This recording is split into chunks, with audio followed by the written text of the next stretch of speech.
Chael, big news from the boss, Dana White, UFC 323, live from Las Vegas.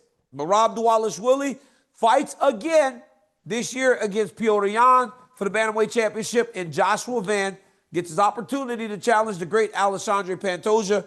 What do you make of these two big fights as we close out the UFC calendar year? I have a couple of thoughts. First off, I was wrong. I thought Kayla Harrison and Amanda were targeting that card. I know that's still a real thing. I'm curious as to what delayed it. But the biggest news that you just announced there for me is simply the return of Merab. He's been saying he wants back. He's been saying he wants in. I think that we've all done a good job of identifying Petr Yan would be the right guy for this occasion. I didn't know he was going to get the fight. And by the way, to return to T-Mobile where he just competed, but now to step up to the main event, I think it's a big compliment and speaks to the star power of Merab.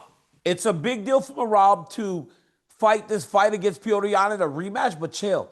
This could give him the record for title defenses in a calendar year. This will be the 4th time this guy's defended this belt in a year. Chill, he beat Umar, he beat O'Malley, he beat Corey Sandhagen, and if he wins against Petr Yan, a guy who he has beaten before, Merab Dvalishvili will have shattered the record. No one defends a championship that many times in that short a period of times.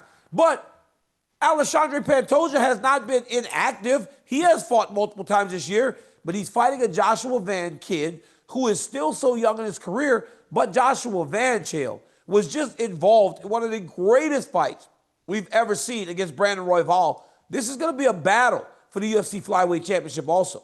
Yeah, it's a very interesting match. And the way that they're speeding them through, I mean, anytime you can put an entire, and in this case, it's going to be 25-pounders and 35-pounders, but anytime you can put that entire end of the spectrum on display, it's very good for those two divisions. Look, there's more coming. Dana made a hint that there's more coming. I got a little bit of a guess. I'm going to have to leave it at that. But as far as news coming from the boss, pretty big deal how we're going to wrap the year.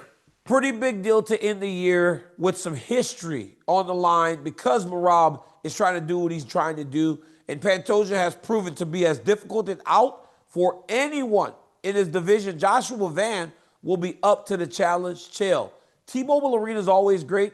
The last fight card of the year is always great. And I believe that with these types of fights and with these storylines, it will deliver once again